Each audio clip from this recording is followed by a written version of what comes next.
আজি আপোনালোকলৈ লৈ আহিছে এটা চমৎকাৰী ফ্ৰিকুৱেন্সি যেটো আপোনালোকে চেন্টিং কৰিব নালাগে লেফট হেণ্ডত লিখিব লাগে আৰু আপোনালোকে খোৱা পানী বটলত পিংক কালাৰ ইংকেৰে লিখিব লাগে হাতত লিখোতো আপোনালোকে পিংক কালাৰ ইংক ব্যৱহাৰ কৰিব এতিহে চমৎকাৰী ফ্ৰিকুৱেন্সিটো হ'ল 5288Z স্ক্ৰিনত দেখুৱাই দিয়া ধৰণে আপোনালোকে পিংক কালাৰ ইংকেৰে লিখিব দিনটো তিনিবাৰ লিখিব অতি সোনকালে ইয়াৰ ৰিজাল্টটো পাব আৰু লগতে আপোনালোকক এটা দিম এঞ্জেল নাম্বাৰ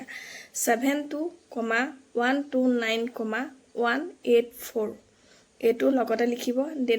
দিনে তিনিবাৰকৈ আৰু ইয়াৰ চমৎকাৰী ৰিজাল্টটো অতি সোনকালে পাব যেতিয়া আপোনালোকে চমৎকাৰী ৰিজাল্টটো পাব কমেন্ট বক্সত আপোনালোকে সকলোৱে মোক কমেন্ট কৰিব থ্যাংক ইউ